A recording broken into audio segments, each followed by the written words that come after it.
Hello everyone, welcome to History and Culture. Throughout history, many emperors have dreamed of achieving immortality. However, reality often falls short of their wishes. And most emperors struggle even to attain longevity. Among the emperors of China's dynasties, some believe that the longest lived was Emperor Qianlong of the Qing dynasty. He lived to the age of 88 and ultimately passed away while holding the title of retired emperor, making him one of the few long-lived rulers. However, if we do not limit our scope to the orthodox Central Plains dynasties, then the longest-lived emperor was another, Zhao Tuo, king of Nanyue. He lived to the remarkable age of 103, making him a true longevity emperor. Zhao Tuo ruled the kingdom of Nanyue and twice declared himself king and emperor. During his 93-year reign over Nanyue, he personally ruled for 67 years, earning him a legendary status. In that era of divided territories and constant warfare, Zhao Tuo survived from the Warring States period through the reigns of 11 Central Plains emperors, witnessing the rise and fall of countless dynasties. Through his exceptional wisdom and strategy, he maintained relative stability in Nanyue during times of war, turning it into a peaceful haven. Zhao Tuo's early years and his rise in Qin's campaigns. According to historical records, Zhao Tuo was originally from the state of Zhao during the Warring States period. He joined the Qin army at a young age and, by the age of 19, served as a sword-bearing bodyguard for Emperor Qin Shi Huang, accompanying him on military campaigns and inspections. By the time Qin Shi Huang decided to conquer the Baiyu tribes, Zhao Tuo had become one of his trusted generals. Renowned for his bravery and strategic acumen, he was highly valued by the emperor.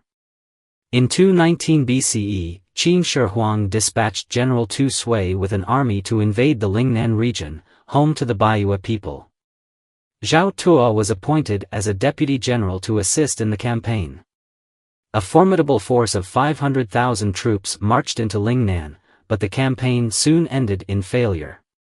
As the main commander, Tu Sui adopted an extreme approach toward the local people, allowing his soldiers to massacre innocent Lingnan civilians. This cruelty soon provoked widespread resistance. As Qin forces struggled to suppress the uprising, their military campaign was significantly delayed. By the second year of the campaign, when another battle erupted, Lingnan locals seized an opportunity, rushed through the battlefield, and killed Tu Sui. Zhao Tuo's strategic role in the conquest of Lingnan. When news of the defeat reached the Qin court, Qin Shi Huang was unwilling to abandon Lingnan. He then appointed General Ren Shao as the new commander, with Zhao Tuo continuing as his deputy. This time, Ren Shao and Zhao Tuo learned from Tu Sui's mistakes. Over 4 years, they led the Qin army to fully integrate Lingnan into Qin's territory. After conquering Lingnan, ensuring long-term control over the region became the next challenge. Ren Shao and Zhao Tuo stationed their forces in Lingnan to maintain Qin's authority. The region was divided into 3 commanderies, Nanhai, Guilin, and Xiang.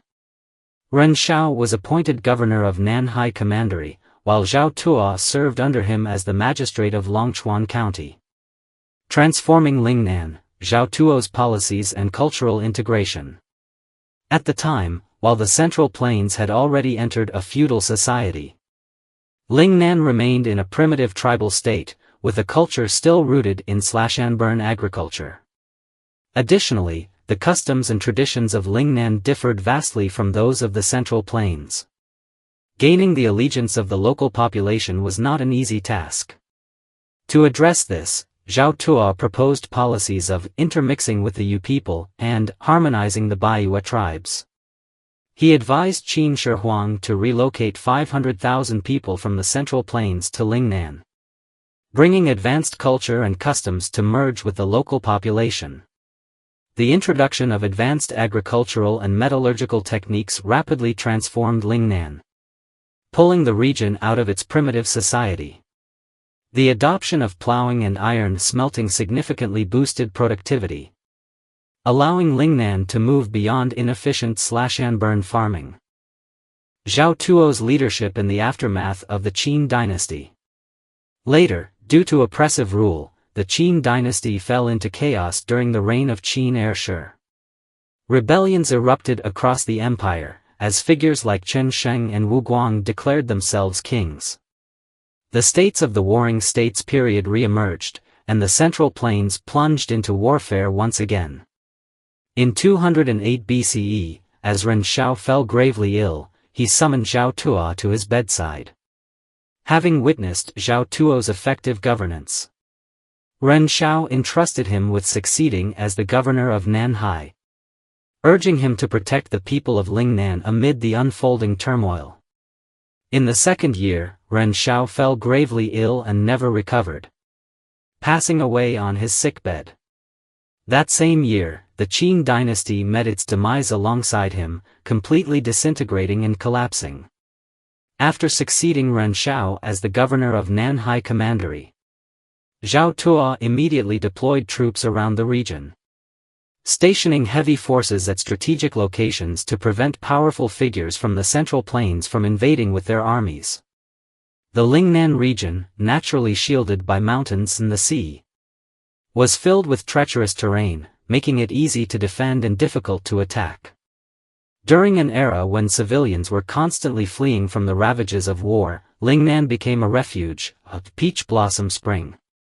With the fall of the Qin dynasty, its bureaucratic system could no longer restrain Zhao Tuo. Shedding his Qin official attire, he raised an army and conquered the other two commanderies in Lingnan, Guilin and Xiang. He then proceeded to purge the remaining Qin officials from these territories.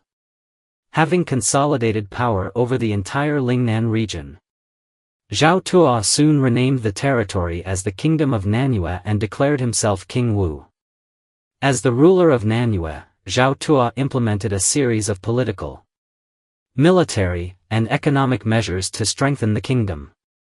He further introduced and developed Central Plains agricultural techniques and feudal institutions in Nanyue. Such enlightened governance earned Zhao Tuo increasing trust and loyalty from the people of Nanyue, further stabilizing his rule. Later, Emperor Gaozu of Han, Liu Bang, unified the Central Plains once again and established the Han Dynasty. However, he saw that the newly formed Nanyue lay to the south, while the war-torn Central Plains still struggled with poverty and hardship. At the time, the Han Dynasty lacked the resources for another military campaign. Thus, Liu Bang adopted a policy of appeasement. He sent the renowned politician Liu Jia to Nanyue as an emissary, hoping to bring the kingdom under Han rule through diplomacy rather than war. At first, Zhao Tuo was indifferent to Liu Jia's arrival, even displaying a sense of superiority. However, after Liu Jia's persistent persuasion, emphasizing the Han Dynasty's achievements in unifying the realm, Zhao Tuo began to waver. Sensing an opportunity, Liu Jia pressed further, bringing up Zhao Tuo's ancestral tomb in Hebei. With a mix of veiled threats and incentives, he eventually convinced Zhao Tuo to submit to the Han Dynasty, making Nanyue a vassal state. For the next decade or so, under this tributary relationship, Han Dynasty technology and culture steadily flowed into Nanyue, fueling rapid economic and cultural development. This laid a solid foundation for Nanyue's continued growth and prosperity. The amicable relations between Han and Nanyue lasted for over a decade, until the death of the young Emperor Hui of Han. After Emperor Hui's passing, Empress Liu took control of the imperial court, placing a child puppet emperor on the throne while she wielded actual power. Unlike Liu Bang, Empress Liu had no intention of allowing Nanyue to maintain an independent regime. She sought to bring it completely under Han rule through coercion and force. She severed all cultural and economic exchanges between the two states, outright banning the transport of copper and iron goods to Nanyue. Additionally, she prohibited the supply of cattle, sheep, horses, and other livestock from the Central Plains. This abrupt disruption of trade severely impacted the livelihoods of Nanyue's people. In response, Zhao Tuo repeatedly sent envoys to Han, requesting the restoration of relations. However, Empress Lu ignored these pleas entirely, even detaining Nanyue's emissaries. This final act of defiance enraged Zhao Tuo. Abandoning any hope of reconciliation with Han, he reaffirmed Nanyue's sovereignty and officially declared himself emperor. Thus, Zhao Tuo became Emperor Wu of Nanyue, using the title of emperor to assert Nanyue's full independence, distinguishing it from a mere vassal kingdom. Seeing Zhao Tuo's declaration of independence, Empress Lu immediately dispatched troops to Nanyue, attempting to take the kingdom by force. Nanyue was located in the Indochina Peninsula, where the climate was hot and humid, making it a breeding ground for diseases. Before the Han army could even cross the Nanling Mountains, more than half of their soldiers perished due to illness. Adjacent to Nanyue was the Changsha Kingdom, a vassal state of the Han Dynasty. Zhao Tuo suspected that Changsha had slandered Nanyue to the Han court, prompting Empress Lu to adopt a harsh stance. In response, he led his army to Changsha in an attempt to intimidate them. The remaining Han forces eventually arrived at Changsha, where a fierce battle between the two sides erupted. However, as the Nanyue army was more familiar with the local terrain and unaffected by disease, they maintained the upper hand. The Han forces suffered continuous defeats and were forced to retreat. In 180 BC, Empress Lu passed away, and power in the Han Dynasty returned to the Lu family. The new emperor, Emperor Wen, like Liu Bang before him, did not wish to suppress Nanyue. He ordered all Han troops stationed along the Nanyue border to withdraw, bringing an end to the military harassment. Once again, Liu Jia was sent as an envoy to Nanyue, carrying an imperial edict and generous gifts. Emperor Wen's decree was sincere and heartfelt, moving Zhao Tuo deeply. Additionally, Emperor Wen located Zhao Tuo's ancestral home in Hebei, had his family's ancestral tombs renovated, and arranged for caretakers to maintain them. Emperor Wen's genuine goodwill won over Zhao Tuo. Nanyue abolished its imperial system and once again became a vassal state of the Han Dynasty. Zhao Tuo continued to rule Nanyue as king, and cultural and economic exchanges between the two regions flourished. Zhao Tuo ruled Nanyue for an astonishing 69 years, nearly an entire lifetime in that era. Due to his longevity and extended reign, by the time he passed away at the age of 103, his son had already died. His grandson, Zhao Hu, had grown into a capable leader and later ascended as King Wen of Nanyue. According to historians, Zhao Tuo's military prowess and governance skills played a crucial role in the cultural integration of the Han and Yu peoples, leaving behind a legendary and illustrious chapter in history. This is the History and Culture channel. Liking and subscribing are the greatest help and support to us. Thank you everyone and see you in the next time.